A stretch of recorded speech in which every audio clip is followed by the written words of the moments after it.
Olá, meu nome é Débora e eu sou professora da Universidade Federal de Santa Catarina, onde eu faço pesquisa em física de hadrons, física nuclear de altas energias.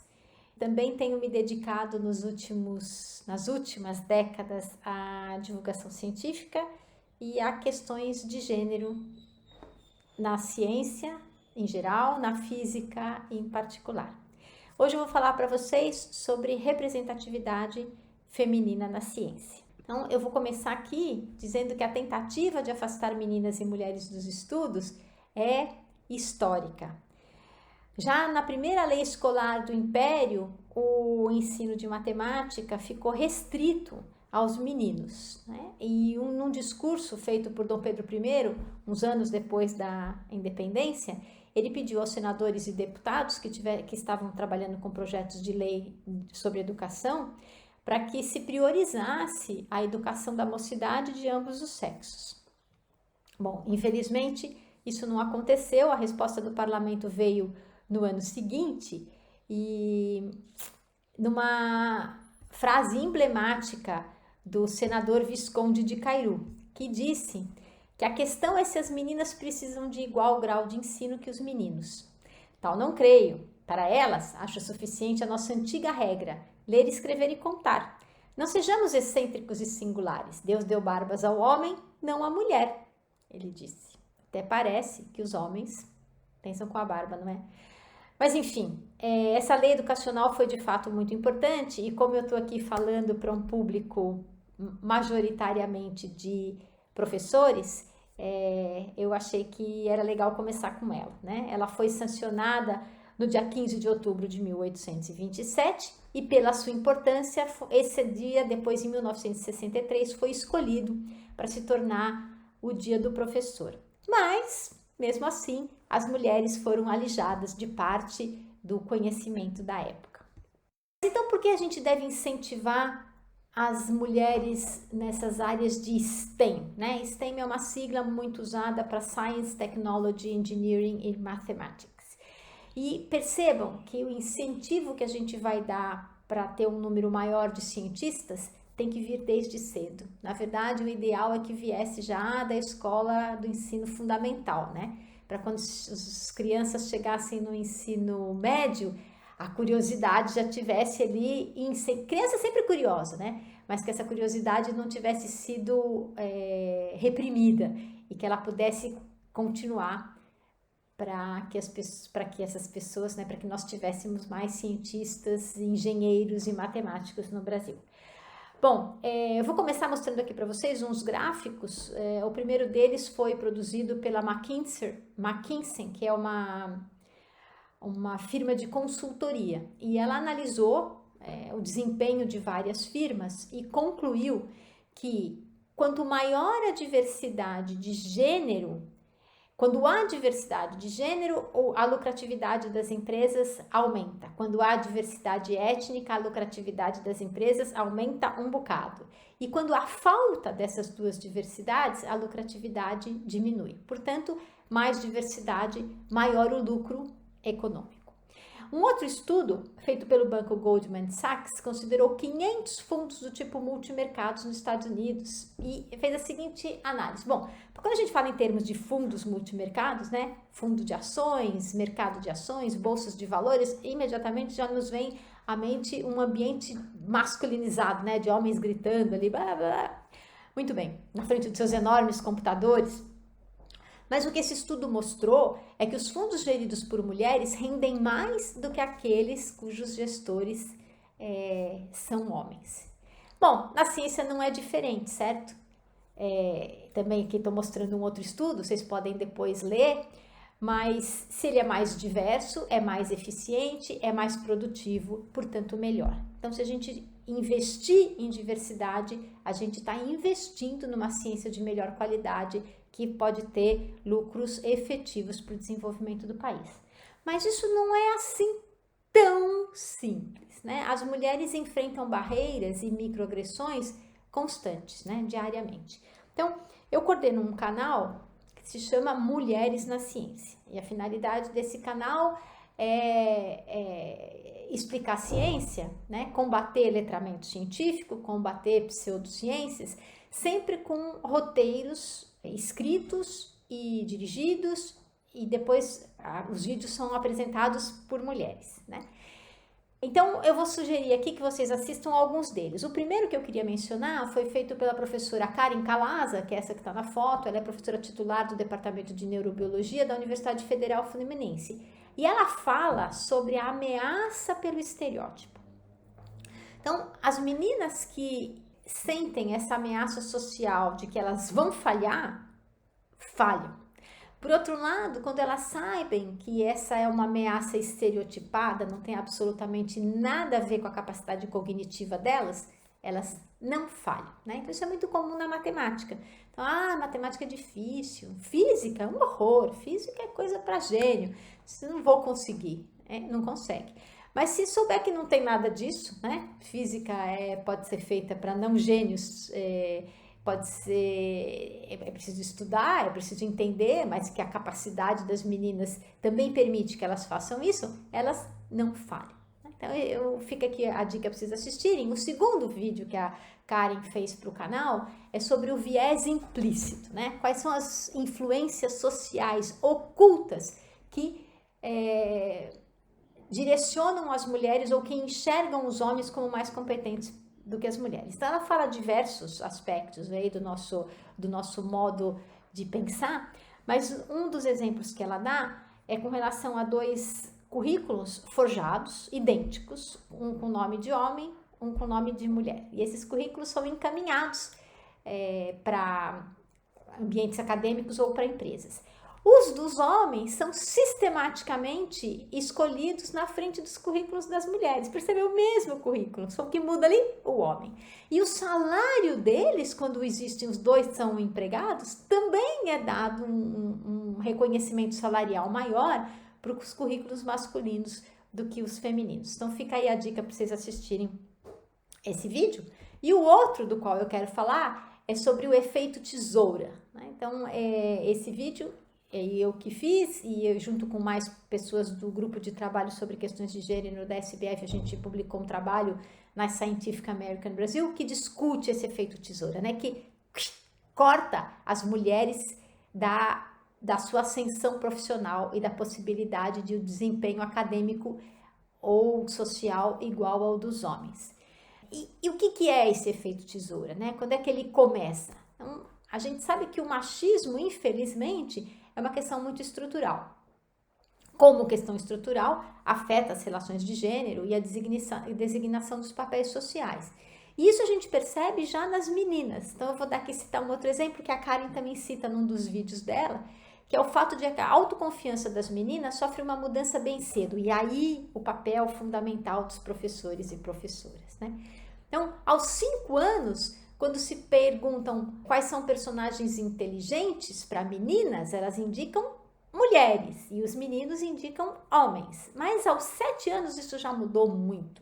As meninas também indicam homens como personagens muito inteligentes. Então, isso acontece algo nesse período de alfabetização que é muito nefasto para a autoconfiança das meninas. E aí eu não sou psicóloga, nem antropóloga, não vou nem socióloga, então não vou discutir isso a fundo, só vou mostrar os dados para vocês, mas algumas das possíveis causas são os filmes da Disney, né, que retratam aquelas princesas ali lindas, precisam ser lindas, né, precisam ser bonitas, e estão lá esperando o seu príncipe encantado, e quando ele chega, elas vão ser felizes para sempre. Algo absolutamente sem sentido, e irreal, fantasioso. E se a gente olhar para as histórias das princesas, essas histórias são muito duras, né? Elas eram, na verdade, mercadoria de troca, na mão de reis, e que elas entravam como parte de acordos comerciais. Iam muitas vezes para países de culturas completamente diferentes, cuja língua elas não dominavam, iam ter filhos longe das suas famílias. Então, ser princesa só é glamouroso na Disney, né? Bom, também tem os brinquedos infantis aí, que as meninas são incentivadas a brincar de bebezinho, né? Cozinhar, tomar conta da casa. E os meninos que também vão ter que fazer isso no futuro, não precisam, eles vão ser incentivados a competir, aventuras, montar, coisas que estimulam a sua capacidade cognitiva, né? Portanto, há uma falta enorme de estímulos sociais para que as mulheres desempenhem os mesmos papéis que os homens. E aí um gráfico para vocês olharem desse efeito tesoura na forma do gráfico, né? Que faz assim também. Então tem aqui o percentual de premiações das Olimpíadas Brasileiras de Física aí num período de 10, 11 anos, e vocês podem ver que conforme as meninas vão ficando mais velhas, elas estão aqui em cor de abóbora, o número de medalhas que elas ganham diminui percentualmente, e dos meninos claramente aumenta. A gente vê isso também na universidade. Aqui é um estudo que eu fiz na Universidade Federal de Santa Catarina, com ingressantes e concluintes dos cursos de licenciatura, bacharelado, mestrado, doutorado. Então, reparem que já são cursos que atraem muito menos meninas do que rapazes, mas conforme a carreira vai avançando, o número diminui ainda mais, né? Dos 22, 23% que ingressam na licenciatura e no bacharelado, isso cai para 19% no mestrado, para 15% no doutorado. E se a gente comparar o gráfico dos ingressantes com o dos concluintes, a gente também vê, né, que em cada um desses cursos o efeito tesoura se faz presente e as mulheres, as meninas, vazam para fora do sistema. Bom, e aquelas que conseguem chegar, né? Que chegam lá em posições são cientistas atuantes. O que acontece? Eu vou analisar direto o prêmio Nobel, né? Então, isso aqui é um estudo que foi feito em 2018 e em vermelhinho estão as mulheres que foram laureadas. Reparem lá que na física tem 3, tinha até 2018 3, na economia 1, na química 5 e na fisiologia, a medicina, né, uma área muito mais, com um número muito maior de mulheres, também pouquíssimas. Bom, em 2018 a Donna Strickland foi a 4ª mulher a ganhar o prêmio Nobel de Física e em 2020 a Andrea Ghez ganhou o 5º.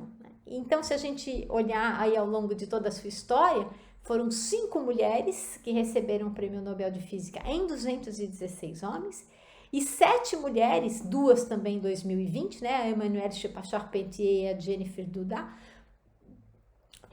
que receberam o prêmio Nobel de Química dentre 186 homens. Então, é um número muito pequeno, muito menor do que o percentual de mulheres ativas na ciência. E isso me remete à discussão do tal efeito Matilda, né? Então, quando homens e mulheres trabalham juntos num laboratório, os homens em geral levam as glórias todas, mesmo que parte das ideias ou muitas das ideias tenham vindo das suas colegas mulheres, né? Então, isso transforma as mulheres, as coloca num papel invisível. E aí eu sugiro esse filme, Estrelas Além do Tempo, né, que mostra 3 mulheres, além de mulheres, eram negras, mas eram absolutamente fantásticas, geniais, incríveis e foram fundamentais na NASA para o desenvolvimento de várias coisas, inclusive para que o homem chegasse à Lua. Mas elas ficaram famosas no filme, né? Muito pouca gente ouve falar delas e muito pouca gente sabe o nome delas. Na física isso é a mesma coisa, né? Existem mulheres que foram fundamentais para o desenvolvimento de várias coisas, mas que são muito pouco conhecidas. Quando se pensa, fale numa mulher cientista, é Madame Curie, Madame Curie, Madame Curie, e dificilmente alguém lembra de algum outro nome. Então, eu também lá no canal Mulheres da Ciência tem filmes sobre mulheres incríveis, e aí tem a Maria Goeppert-Mayer, que foi laureada com o Prêmio Nobel. Até ela ganhar o Prêmio Nobel, ela trabalhava numa mesinha de empréstimo lá no departamento do marido, ela não tinha emprego, mas ela foi muito importante na física nuclear. Ela explicou o modelo de camadas, ou como o modelo de camadas explica os números mágicos por meio de uma coisa que a gente chama acoplamento spin-órbita. Mas a Liz Meitner, que foi tão importante quanto ela, porque foi fundamental no entendimento do processo da fissão do urânio, não ganhou o prêmio Nobel, mas os colegas dela ganharam. Depois tem a Amy Noether, que aí viveu numa época realmente, né? E muita gente conhece o Teorema de Noether, e eu mesma demorei muito tempo para saber que Noether era uma mulher, né? Teorema de Noether, até nisso o nome dela ficou escondido e ninguém falava disso. Então eram tantos homens que eu pensei que fosse mais um homem, mas não, é uma mulher que teve aí uma vida fantástica. E a Jocelyn Bell, que detectou a primeira estrela de nêutrons. E também o que aconteceu é que o orientador dela foi laureado com o prêmio Nobel, e ela, apesar de muito reconhecida na área, ela ainda é viva. Não. Depois, há outro caso emblemático é da Madame Wu, que trabalhou com física de partículas e também teve um papel fundamental na discussão sobre simetrias e na importância do muon. Também os seus colaboradores ganharam o prêmio Nobel, mas ela não. Bom, e a Stephanie Shirley é um outro caso, né? Ela é uma empreendedora. Então fica aí o recado, esses vídeos também estão todos feitos lá no canal, para vocês aprenderem um pouquinho, quem não conhece, sobre a importância dessas mulheres que são fundamentais para a física que a gente faz hoje e que foram praticamente invisibilizadas ao longo da história da ciência. Bom, essa foto é famosa, imagino que muitos de vocês já devam ter visto, é de uma conferência em Solvay em 1929, e tem aí físicos renomadíssimos, né?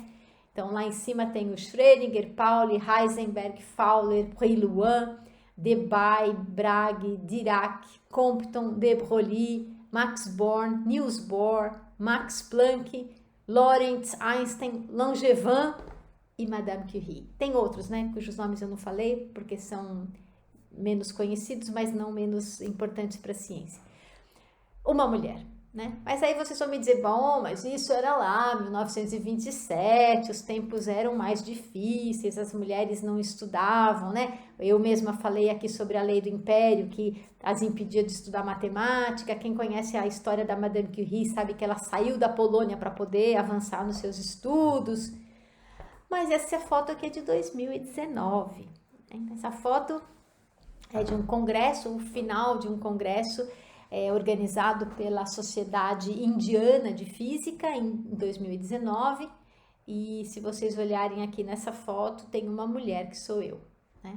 Até quando isso vai ser considerado uma situação normal? Não é normal, né? Tem alguma coisa errada nessa fotografia. Lá, as meninas que estão lá à direita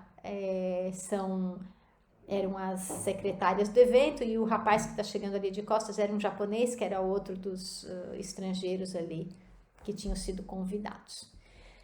Muito bem, o que a gente vai fazer para essa situação mudar? Primeira coisa, a gente tem que enxergar quais são os problemas. A gente quem é físico, cientista, sabe que a gente só resolve problemas, professor também, quando a gente reconhece os problemas, né? A gente vive numa sociedade machista, estruturalmente machista. As religiões são muito machistas, a maçonaria, que está presente nas cidades pequenas de uma forma que não devia, né? As mulheres não entram nas lojas maçônicas, é machista. E ainda muitos vieses inconscientes que são reproduzidos pelas próprias mulheres, que não se dão conta de que algumas das coisas que elas falam ou defendem não lhes convém. Temos pouquíssimas mulheres em instâncias de poder ou de decisão, ou que estão em posições de delineamento de política, seja política científica, seja política social. Portanto, o sucesso profissional das mulheres não é facilitado. As categorias subrepresentadas, né, como os negros, os índios e as mulheres, sofrem mais com assédio moral e sexual. Portanto, há um grande estímulo para que as pessoas pertencentes a esses grupos desistam e muito pouco estímulo para que elas avancem. E no final ainda tem o fato aí da tentativa de invisibilizar o trabalho dessas pessoas quando ele é relevante. Então, quais são as recomendações para as instituições de ensino e de pesquisa? É fundamental que se crie um ambiente mais inclusivo e mais respeitoso. É muito importante oferecer apoio às vítimas de assédio, de preconceito. E oferecer apoio não é só escutar, é resolver o problema, é punir os responsáveis.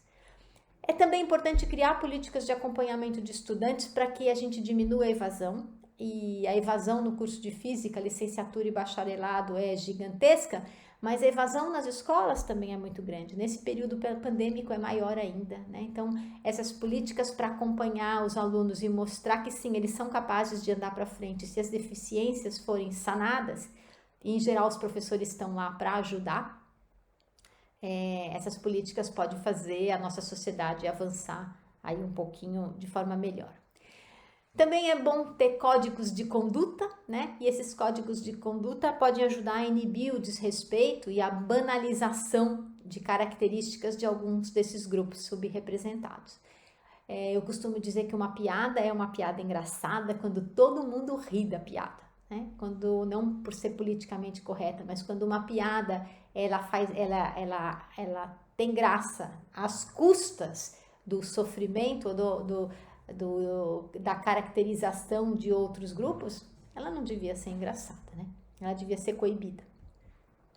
Mas existe solução, e aí eu fui buscar esse índice, essa classificação do Global Gender Gap de 2020, para mostrar para vocês quais são os países mais igualitários ou equitativos em termos de gênero do mundo. E se vocês olharem ali à esquerda, vocês vão ver que o 9º país é Ruanda, o 11º é Látvia, 12º é Namíbia, 13º Costa Rica, e o Brasil, do lado direito aqui no finalzinho, é o 92º. Estamos muito mal. O que é que Ruanda teve ou tem que a gente não teve, né? Bom, em Ruanda houve um genocídio, né? Houve uma guerra civil violenta que matou os homens. Portanto, as mulheres acabaram em posições decisórias e de delineamento de políticas. Isso fez com que a sociedade se tornasse mais igualitária. É claro que eu não estou sugerindo aqui que os homens todos, que matemos todos os homens no Brasil para que as mulheres sejam mais igualitárias. Uma sociedade sem homens deve ser muito chata.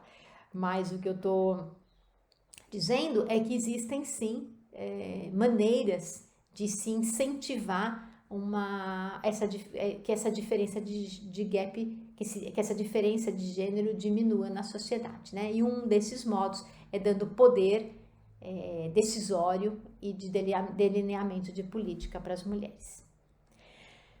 E para as meninas, né? Como é que a gente faz para incentivá-las aí na carreira ou para procurar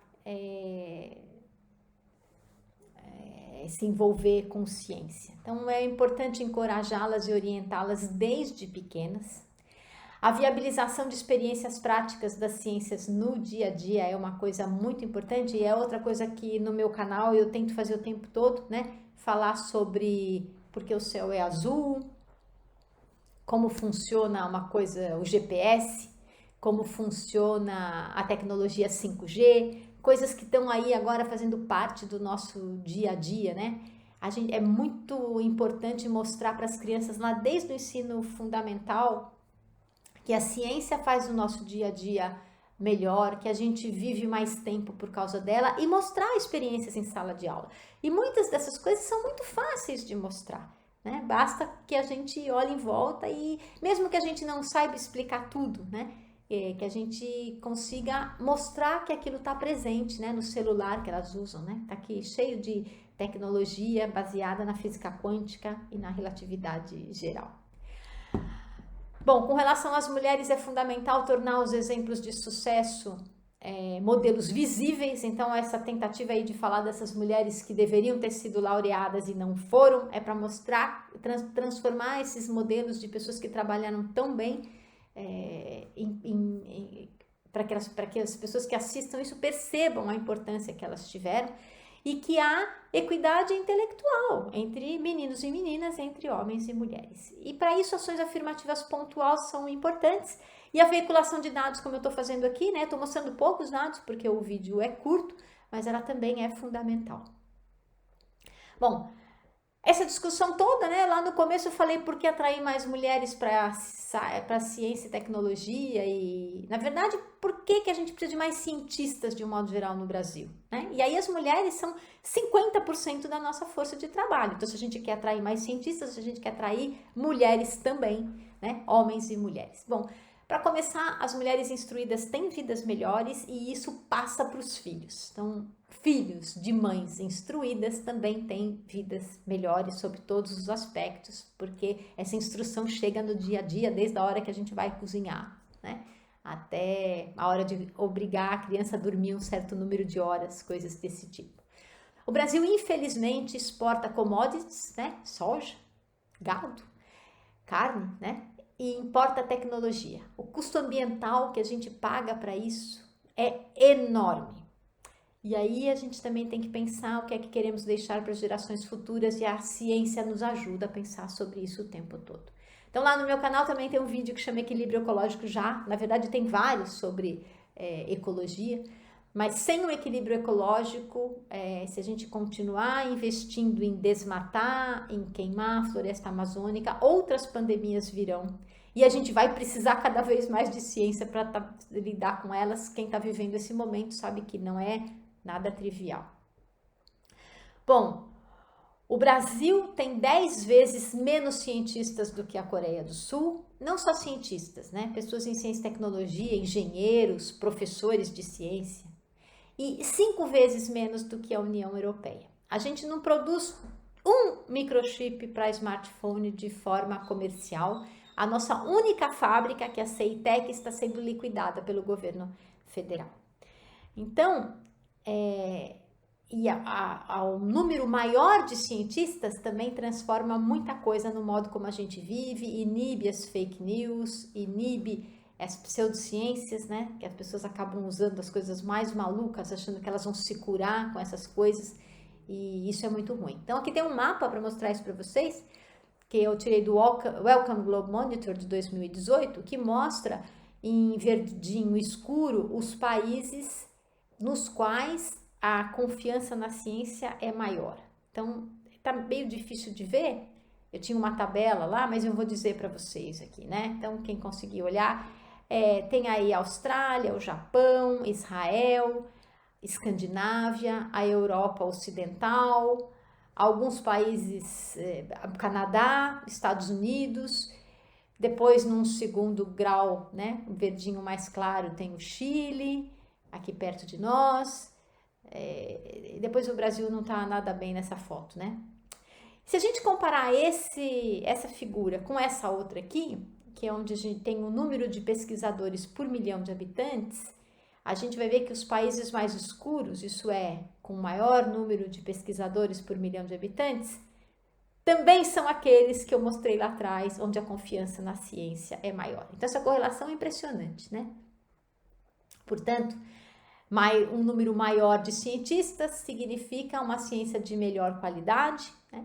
De preferência se houver mulheres mais diversa, e isso se reflete no modo como as pessoas percebem a ciência no seu dia a dia. E para ser cientista, a principal curiosidade é aquela que as crianças têm inata, né? Que é a curiosidade. Só que os cientistas têm que procurar responder às suas dúvidas, às suas curiosidades com respostas bem embasadas. Então, ninguém precisa ser gênio para ser cientista, esse é um outro estereótipo, mas é preciso trabalhar bastante. E as mulheres são muito boas nisso, né? Trabalham em casa, trabalham fora, cuidam das crianças, fazem 1001 coisas, então podem ser cientistas sim, por que não? A outra coisa que eu queria lembrar a vocês é que formar um cientista leva mais de uma década, né? Requer graduação, mestrado, doutorado, muitas vezes um pós-doutorado. Então, é muito importante que uma sociedade valorize esse trabalho. Tantos anos de investimento é algo que deve ser valorizado e essas pessoas devem ser ouvidas. E a mesma sociedade deve respeitar suas mulheres, sejam cientistas ou não. Para finalizar, eu queria falar para vocês que a SBF tem um grupo de trabalho sobre questões de gênero. Aqui tem o grupo que está trabalhando nesse momento, a atual coordenadora, o presidente, é a professora Érica da Universidade Federal de Mato Grosso. E muito em breve esse grupo, com mais um grupo que nesse momento chama Grupo de Trabalhos, Grupo de Minorias, eles se uniram e fizeram aí uma proposta da criação de um GEDAI, que é uma Comissão de Justiça, Equidade, Diversidade e Inclusão. Então eles vão se fundir nessa comissão e vão liderar uma série de propostas de trabalho e de outros grupos de trabalho com questões específicas. Eu falei pouco, né? É uma aula, me pediram para falar meia hora, então é uma aula curta, uma palestra curta, mas eu deixo aqui também mais 2 dicas, se vocês quiserem olhar para mais dados relacionados com questões de gênero. O Física ao Vivo, ele é um projeto da SBF, que é capitaneado pelo Rogério Rosenfeld, né? O presidente atual, e acontece sempre às quartas-feiras, às 9 horas da noite, mas depois fica lá disponibilizado no canal do YouTube da SBF, e tem lá 2 apresentações bem completas, mais longas do que eu fiz agora, sobre diversidade, equidade, inclusão, mulheres na física e assim por diante. Um deles foi apresentado pelo professor Alan Brito, da URGS, e o outro pela professora Nádia Bernardes, da Universidade Federal de Pernambuco. E aí fica a sugestão para que vocês assistam também. E lá no canal que eu coordeno, no canal Mulheres da Ciência, tem uma série de vídeos motivacionais para as meninas e estudantes que podem ser utilizados para discutir a importância de mulheres na ciência. E tem mais uma série de vídeos sobre ciência básica, né, ou sobre a ciência no nosso dia a dia, que podem ser discutidos em sala de aula. Para finalizar, eu queria mostrar essa figurinha aqui, lembrando que o fundamentalismo religioso é um perigo. Então, só um Estado leigo é que pode nos garantir que tenhamos a religião que quisermos. A minha religião não deve nunca ter a prerrogativa de impedir você de fazer alguma coisa, né? Então, aqui do lado esquerdo tem a capa de um livro que eu li, que me chocou muito, que é o Handmaid's Tale. Acho que em português isso é traduzido para Conto de Águia. Então, o fundamentalismo religioso transformou as mulheres em objetos reprodutivos, mas é ficção. Mas do lado esquerdo tem 2 fotos que foram tiradas aí em Cabul, no Afeganistão, que são a mais pura realidade, né? O fundamentalismo religioso acabou com a liberdade das mulheres, ou com uma grande parte da liberdade das mulheres. E aí eu vou terminar com esse versinho que eu achei na internet de uma pessoa que eu não conheço, o Arthur Diogo, mas que diz muito sobre a nossa sociedade, eu gosto muito dele. Então vou ler aqui para a gente finalizar. A humanidade sempre teve medo de mulheres que voam, sejam elas bruxas, sejam elas livres. Então fica aqui o meu recado para que a gente pare de queimar as mulheres, pare de cortar a ascensão dessas mulheres, porque uma sociedade diversa é uma sociedade com a qual todos lucram. Se o país evoluir, todo mundo ganha com isso. Bom, é fácil me encontrar na internet, é fácil encontrar meu e-mail, eu estou à disposição aí para discutir esse assunto, ou para discutir física nuclear, ou física de hadrons, ou discutir divulgação científica. Agradeço aí a companhia de vocês até o final dessa nossa conversa de hoje. Até mais!